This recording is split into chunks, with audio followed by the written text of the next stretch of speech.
નમસ્તે વિદ્યાર્થી મિત્રો, હવે આપણે જોવાનો છે સેક્શન ડીનો દાખલા નંબર 14. બરાબર, તો દાખલો જોઈએ એ પહેલાં લગભગ હવે હમણાં તમારે એક્ઝામ આવતી હશે, પરીક્ષા. બરાબર, તો પરીક્ષાની અંદર પહેલું ને બીજું ચેપ્ટર છે, પણ આપણે પહેલાં બીજા ચેપ્ટરમાં જેટલું ચલાવ્યું છે ને એટલું જ. બરાબર, એની અંદર આલેખ એક નહીં પૂછાય, કોષ્ટકવાળા દાખલા પૂછાશે. બરાબર, અને પહેલા ચેપ્ટરની થિયરી. તો પહેલા ચેપ્ટરમાં જ્યારે મેં વિડીયોમાં તમને એવું કીધું હોય કે આ ઇમ્પોર્ટન્ટ છે અને આ તે છે ને બરાબર, એ બધું તમારે યાદ રાખવાનું. એટલે વ્યવસ્થિત તમે તૈયારી કરવા માંડજો. અગાઉથી જ હું તમને કહી દઉં છું, સ્ટેટનું પેપર છે પહેલું ને બીજું ચેપ્ટર. બીજા ચેપ્ટરમાં કોષ્ટક રચનાવાળા દાખલા. બરાબર, આ જે કોષ્ટક રચનાવાળા દાખલા છે એ, અને પહેલા ચેપ્ટરમાંથી થોડીક થિયરી તમે પાકી કરજો, એટલે તમને વ્યવસ્થિત એવું આવડી જાય. બરાબર, તો હવે જોઈએ આપણે દાખલા નંબર 14. તો દાખલા નંબર 14ની અંદર તમને રકમમાં એવું આપેલું છે કે એક કોલેજના કુલ 1500 વિદ્યાર્થીઓમાંથી 900 છોકરાઓ હતા. તેમાંથી 250 છોકરાઓ વિજ્ઞાન પ્રવાહના હતા, જ્યારે 250 છોકરીઓ વાણિજ્ય પ્રવાહમાં હતી. આ માહિતીને યોગ્ય કોષ્ટકમાં રજૂ કરો. તો કોષ્ટક રચના કરવાની છે. તો આની અંદર હવે આપણે ગુણધર્મ નક્કી કરવા પડશે. તો તમે રકમ વાંચી, એમાં છોકરાઓ અને છોકરીઓ આવી. પછી જુઓ બીજું શું આવ્યું હતું, વિજ્ઞાન પ્રવાહ અને વાણિજ્ય પ્રવાહ. એનો મતલબ વિદ્યા શાખા, તમે સાયન્સ લેવા માંગો છો કે કોમર્સ લેવા માંગો છો, કે તમે કઈ સ્ટ્રીમમાં જવા માંગો છો. બરાબર, સ્ટ્રીમ એટલે વિદ્યા શાખા. તો હવે જુઓ, આપણે શરૂઆત કરીએ. તો પહેલાં અહીંયા હું લખી દઉં છું ગુણધર્મ. એની અંદર 1 અને 2 ગુણધર્મ છે. એમાંથી પહેલો છે જાતિ, છોકરા અને છોકરી, અને બીજો છે વિદ્યા શાખા. તો વિદ્યા શાખામાં શું છે, વિજ્ઞાન અને વાણિજ્ય છે. ગુણધર્મ આવી જાય પછી શું કામ કરવાનું, કોષ્ટકનું નામકરણ. તો તમને રકમ જ આપેલું છે, કોલેજના આંકડા નહીં લખવાના. બરાબર, કોલેજના વિદ્યાર્થીઓની વિદ્યા શાખા અને જાતિ મુજબ સંખ્યા દર્શાવતું કોષ્ટક. થઈ ગયું, વિદ્યાર્થીઓની જાતિ મુજબ સંખ્યા દર્શાવતું કોષ્ટક આવી ગયું. હવે જુઓ, બરાબર, મેં કોષ્ટક અગાઉથી જ દોરી નાખ્યું છે, એટલે આપણે હું કોષ્ટક દોરવામાં સમય ના જાય. પછી જુઓ, હવે ગુણધર્મ આપેલા છે, તો ગુણધર્મને પહેલાં કોષ્ટકમાં લખવા જોઈએ ને. તો પહેલાં આપણે અહીંયા લખી દઈએ. હવે આ ઉપરની કંઈ જરૂર છે નહીં. બરાબર, તો એને હું થોડુંક ઉપર કરી દઈશ, એટલે રકમ ને બધું થોડુંક તમને વ્યવસ્થિત દેખાય. હાલો, તો અહીંયા આપણે લખી દઈએ વિદ્યા શાખા. વિદ્યા શાખા. બરાબર, પછી જુઓ વિદ્યા શાખામાં 2 છે. એક તો છે વિજ્ઞાન પ્રવાહ અને બીજો છે વાણિજ્ય પ્રવાહ. અને નીચે કુલ તો હોય જ, વર્ષ હોય ને, વર્ષ અહીંયા વર્ષ આપેલા, તો નીચે ટોટલ ના આવે, કારણ કે વર્ષના સરવાળા થાય નહીં. બરાબર, પછી બીજું તમને આપેલું છે જાતિ. બરાબર, જાતિમાં 2 આપેલું છે, છોકરાઓ અને પછી આપેલું છે છોકરીઓ.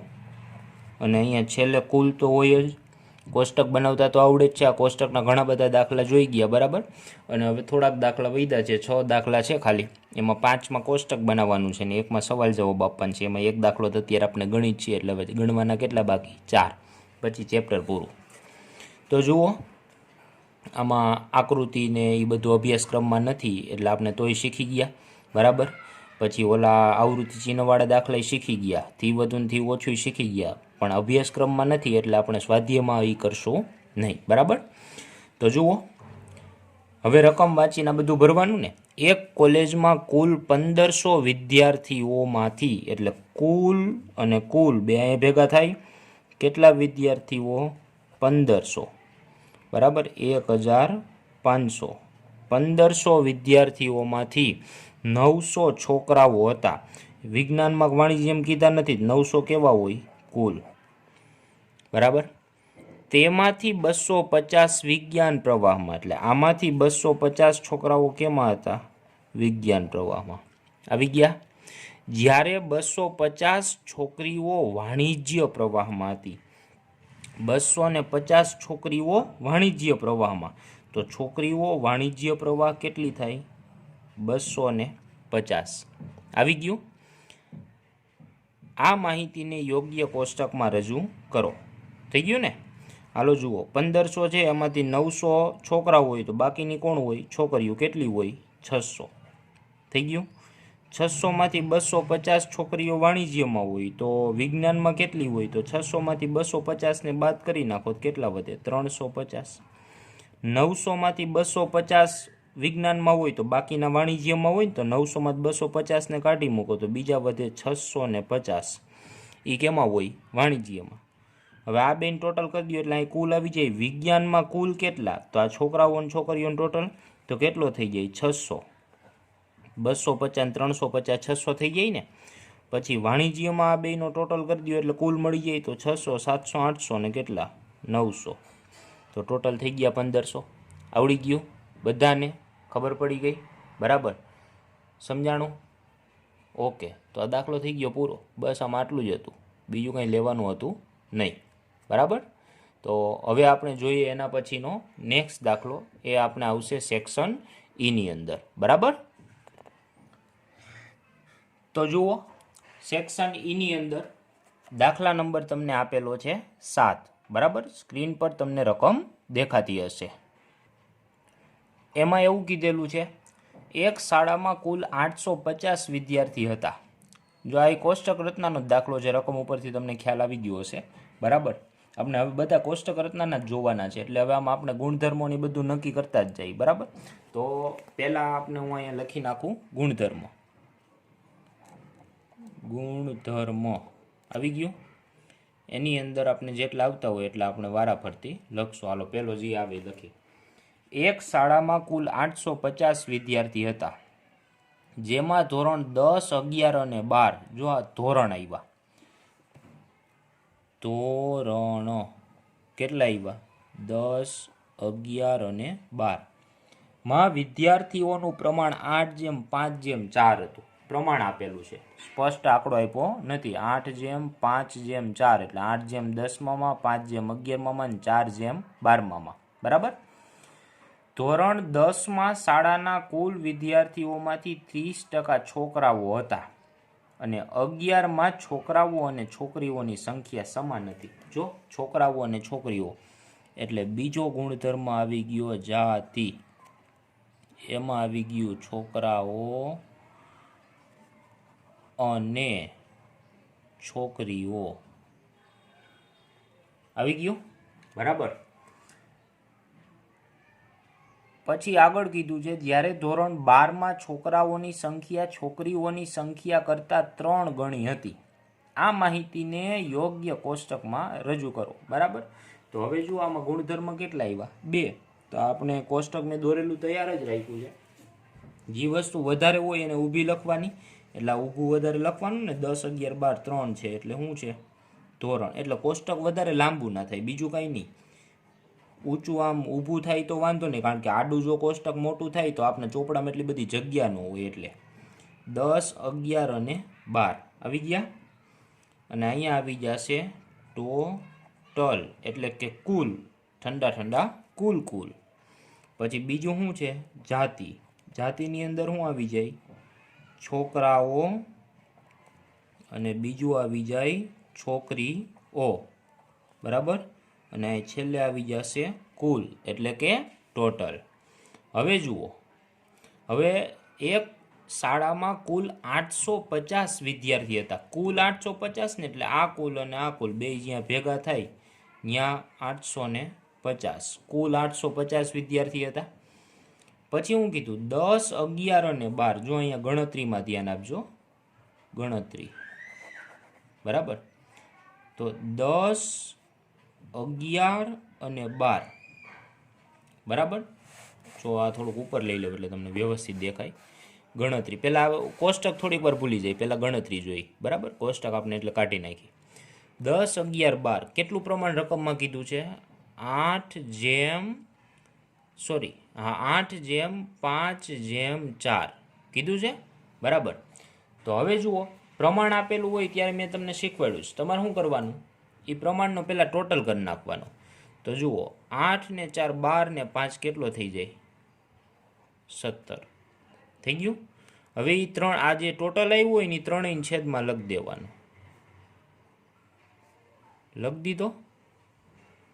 એનો મતલબ 12માંનો ભાગ 4/17, 11માંનો ભાગ 5/17 ને 10માંનો ભાગ 8/17.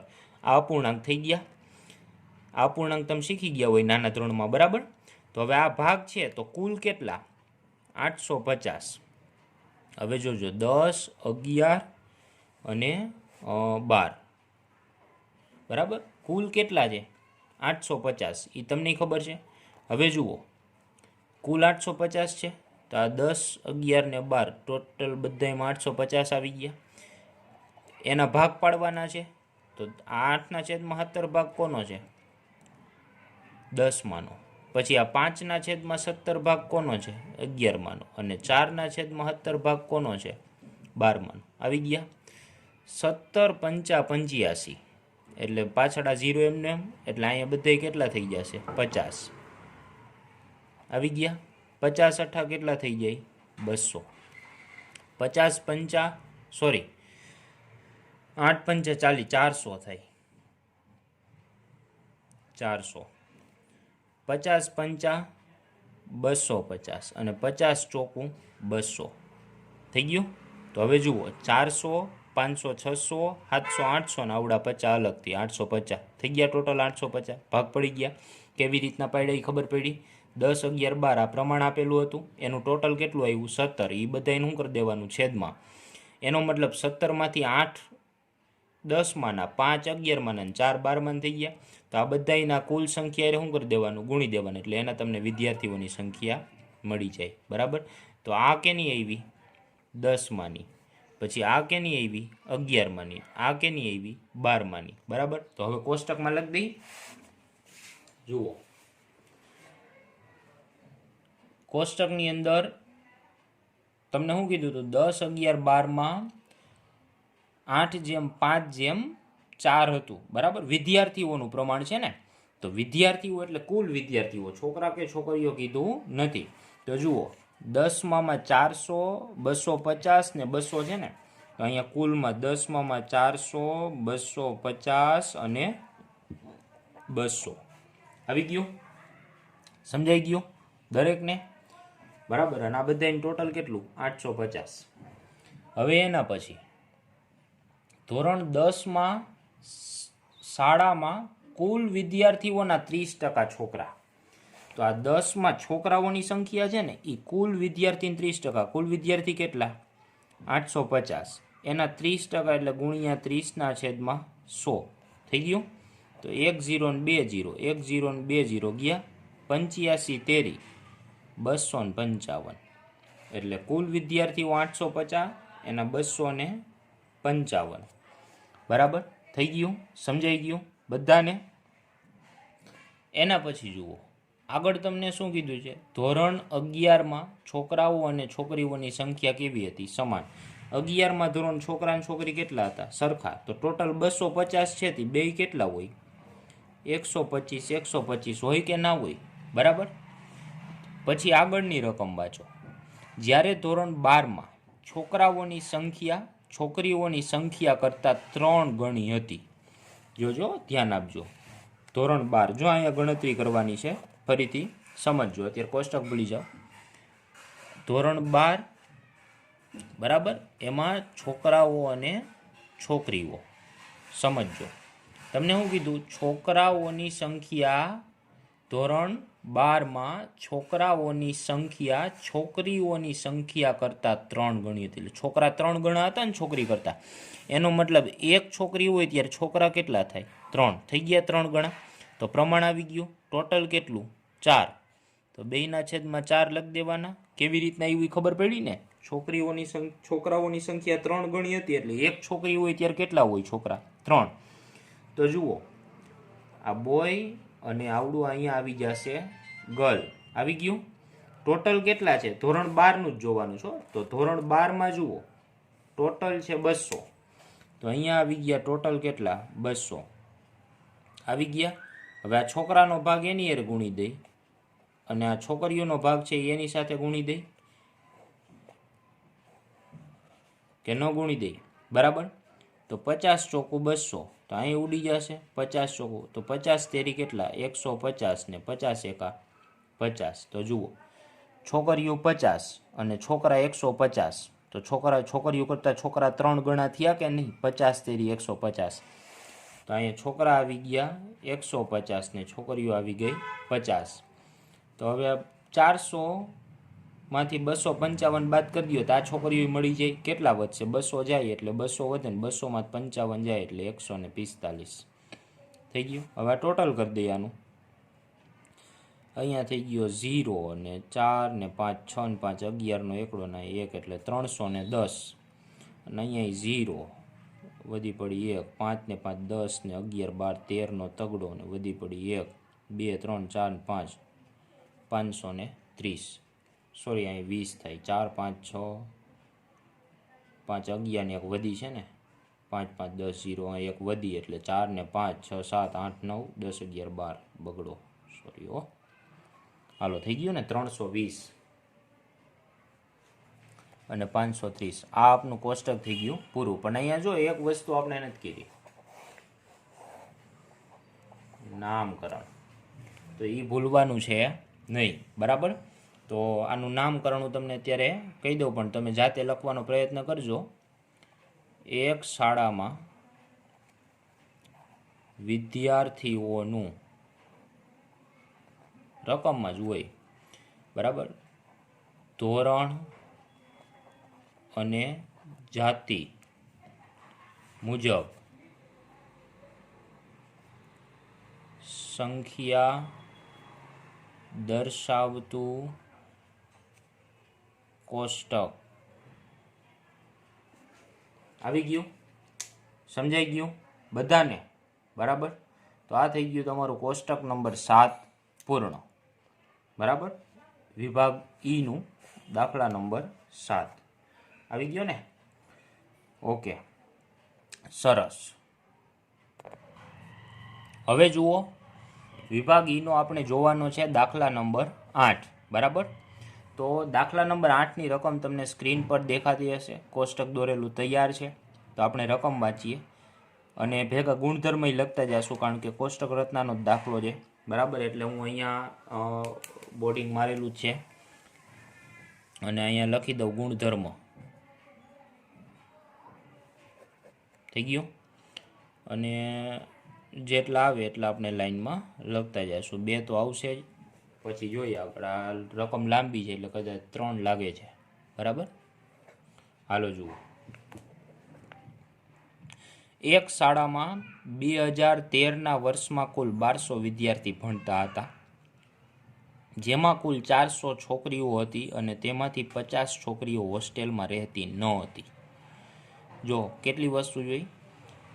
2013માં 1200 વિદ્યાર્થી ભણતા હતા, એમાંથી 400 છોકરી હતી ને 50 છોકરી હોસ્ટેલમાં રહેતી ન હતી. શાળામાં કુલ 600 છોકરાઓ હતા. તો જો છોકરી આવી ને પછી છોકરીઓ અને છોકરાઓ હોસ્ટેલમાં રહેતા હતા. તો એક હોસ્ટેલમાં ન રહેતી હતી અને પછી એ હોસ્ટેલમાં રહેતા હતા એટલે રહેઠાણ આવ્યું. બરાબર. તો 2 તો તમને અત્યારે જ ખબર પડી ગઈ. અને પછી તમે જુઓ આગળની લીટી વાટો એટલે 2014માં તો વર્ષે આવ્યું. પહેલાં 2013 આવ્યું હતું, પછી 2014 આવ્યું. તો અહીંયા જુઓ વર્ષ, પછી આવી રહેઠાણ અને પછી આવી જાતિ. બરાબર. તો વર્ષમાં અત્યાર સુધીમાં 2013 ને 2014 આવ્યું છે. પછી રહેઠાણમાં હોસ્ટેલમાં રહેતા અને હોસ્ટેલમાં ન રહેતા થઈ ગયું. અને જાતિમાં શું છે? છોકરાઓ અને છોકરીઓ. હાલો અહીંયાથી આગળ રકમ વાંચી.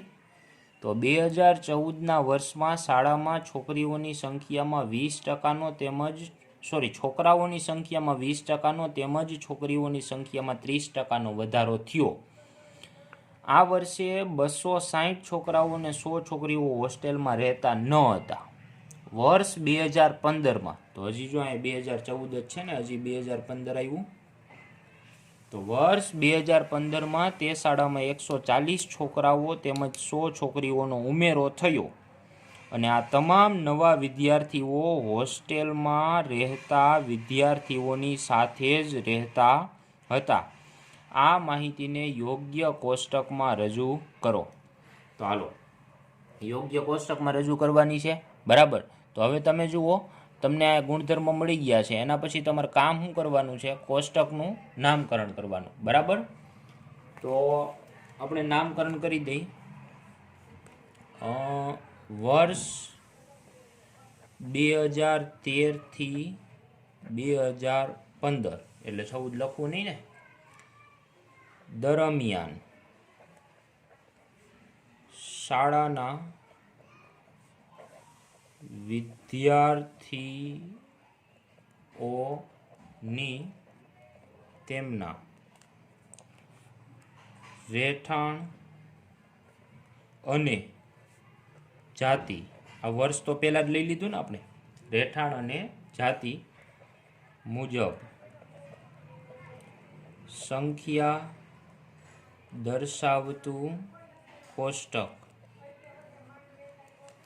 આવી ગયું, બરાબર. હવે કોષ્ટકને આપણે એકદમ ઉપર લઈ જશું, કારણ કે આ બેને હવે આપણે ન દેખાય તો કંઈ એવી બધી જરૂર છે નહીં, બરાબર.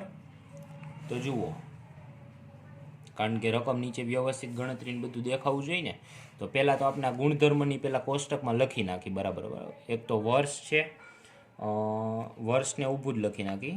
વર્ષ 2013, 2014 ને 2015 એનું ટોટલ ન હોય. મેં તમને કીધું 2013ની વસ્તી ગણતરી અને 2014ની વસ્તી ગણતરી ટોટલ થાય ન થાય.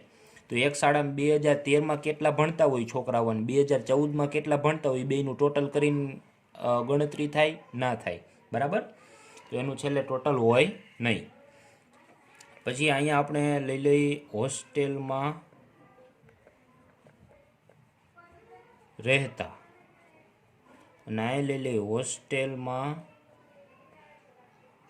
ન રહેતા, અને અહીંયા લઈ લઈ આપણે કુલ. અહીંયા લઈ લઈ બોય, અહીંયા લઈ લઈ ગર્લ, ને અહીંયા લઈ લઈ total. Boy girl total, boy girl total. એટલે સમાઈ જાય ને, કાંઈ ખબર પડી તમને?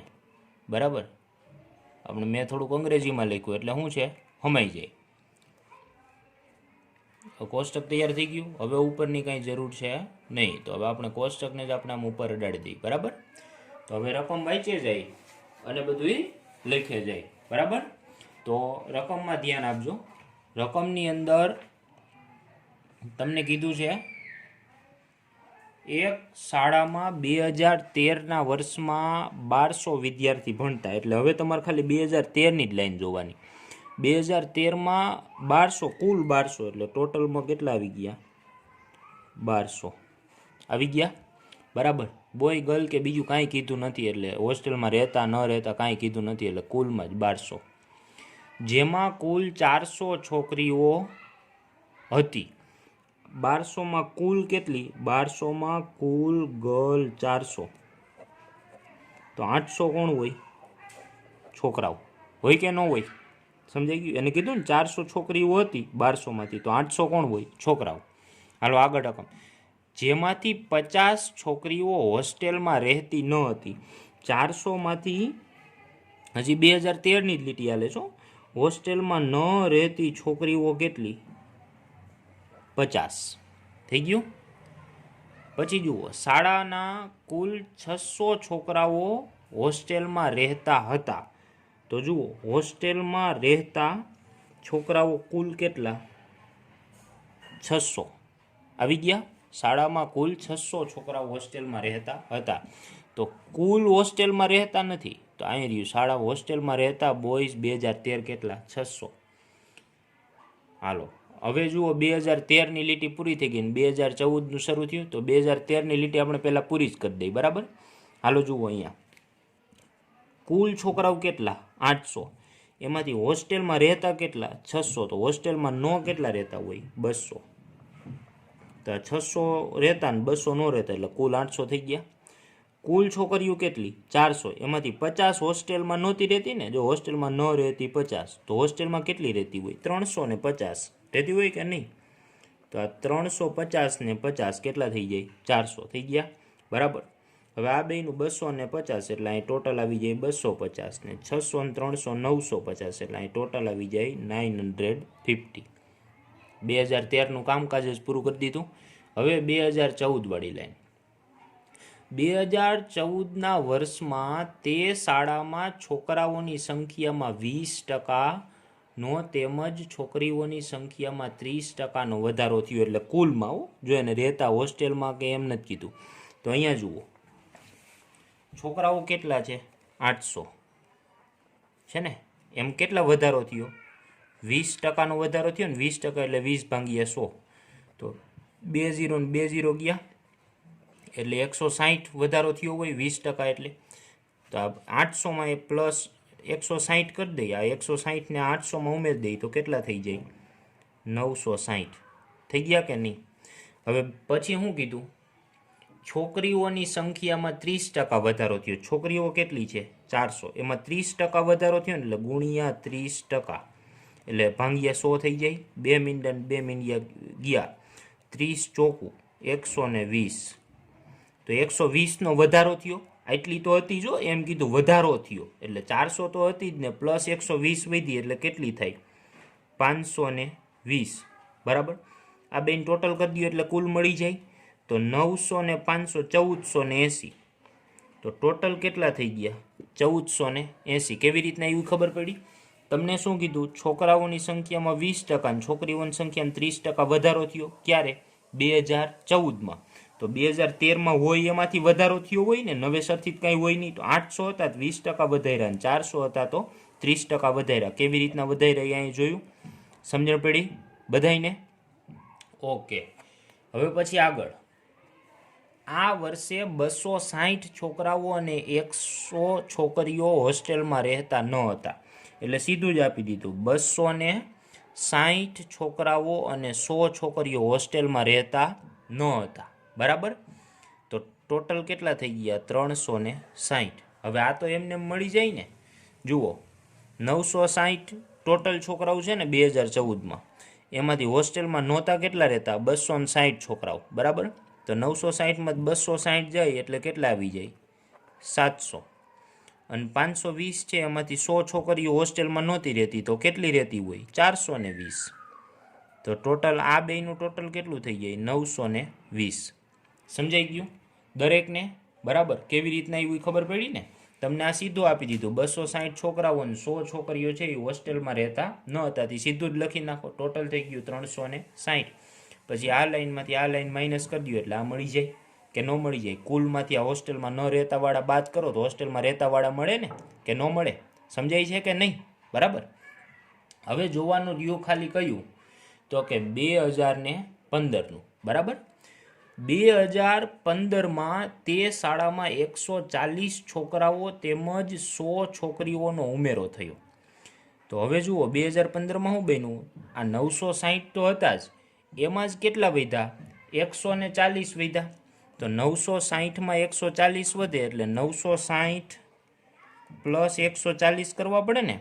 તો ટોટલ થઈ જાય 1000 ને 1100, બરાબર. અને પછી બીજું શું કીધું, 100 છોકરીઓનો વધારો થયો એવું કીધું ને, એટલે 520 હતા, 100 વધારી દો એટલે 620, અને આ બેન ટોટલ કરી દો એટલે કુલ મળી જાય 1720. થઈ જાય કે નહીં? 1100માં 620 નાખો એટલે કેટલા થઈ જાય? 1720. હવે સાંભળજો, આગળ શું કીધું છે? આ તમામ નવા વિદ્યાર્થીઓ હોસ્ટેલમાં રહેતા વિદ્યાર્થીઓની સાથે જ રહેવા લાગ્યા. એનો મતલબ એ 140 આમાંથી ક્યાં ગયા? હોસ્ટેલમાં વહી ગયા. નવા જો હોસ્ટેલમાં 700 હતા તો હોસ્ટેલમાં આ વર્ષે ઉમેરો થશે ને, 140 નવા આવ્યા એ હોસ્ટેલમાં જ ગયા તો આમાં ઉમેરવા જોશે, એટલે આ થઈ જાય 840. અને 100 છોકરીઓ નવી આવી એ ક્યાં ગઈ? હોસ્ટેલમાં રહેતી ત્યાં જ ગઈ, એટલે આ 420 હતા એમાંય 100 ઉમેરવા જોશે, એટલે કેટલા થઈ ગયા? 520. બરાબર. તો હવે આપણે આ બેયનું ટોટલ કરી નાખી. બરાબર. તો આ બેયનું ટોટલ કરી નાખી તો એ બેયનું ટોટલ કેટલું થઈ જાય? 800 અને 500, 1300 અને 60 થઈ ગયું. બરાબર. હવે જુઓ, આમાં કાંઈ ફેરફાર થયો? હોસ્ટેલમાં નહોતા રહેતા એમાં કાંઈ ફેરફાર થયો નહીં, તો એનું એ જ આવશે 260, 100 ને 360. અથવા તો આમાંથી તમે હોસ્ટેલમાં રહેતા હોય એને બાદ કરો તો હોસ્ટેલમાં ન રહેતા એ મળે, પણ હોસ્ટેલમાં ન રહેતા હોય એમાં કાંઈ ફેરફાર જ નથી થયો ને, કાંઈ ઉમેરો વધારો ઘટાડો થયો નથી. જો જે નવા છોકરા આવ્યા એ બધા ક્યાંય ગયા? હોસ્ટેલમાં ગયા કે નહીં? તો હોસ્ટેલમાં ન રહેતા હોય એ તો એમને એમ જ હોય ને, તો એ બધા એમને એમ ઉપરથી નીચે આવી જાય. અને હવે તમે ચેક કરવું હોય તમે કરો, હરખું જ આવે. 840 હોસ્ટેલમાં રહેતા હતા, નહોતા રહેતા કેટલા? 260. એ બેન ટોટલ કરો, 800 ને 200, 1000 ને 140, 1100 ત્યાં આવ્યા કે નહીં? 520માં 100 ઉમેરો કેટલા થાય? 620. આવ્યા કે નહીં? કાંઈ સમજણ પડી તમને? બરાબર. તો આ થઈ ગયું તમારું કોષ્ટક પૂરું. બરાબર. આખું કોષ્ટક થઈ ગયું કેવું? પૂરું. તો દરેક વિદ્યાર્થીને વ્યવસ્થિત સમજાઈ ગયું હશે. બરાબર. તો વ્યવસ્થિત ન ખબર પડી હોય તો થોડુંક રિવાઇન્ડ કરીને પાછું જોવાનું, એટલે તમને વ્યવસ્થિત ખબર પડે. બરાબર. તો હવે બાકીનું છે એ આપણે આવતા લેક્ચરમાં જોશું. તો આ આપણે દાખલો કયો પૂરો કર્યો? સેક્શન ઈનો દાખલા નંબર 8. હવે આવતા લેક્ચરમાં આપણે 9મો 10મો ને લગભગ ચેપ્ટર જ પૂરું કરી દેશું. બરાબર. તો we will see you in the next lecture. Thank you.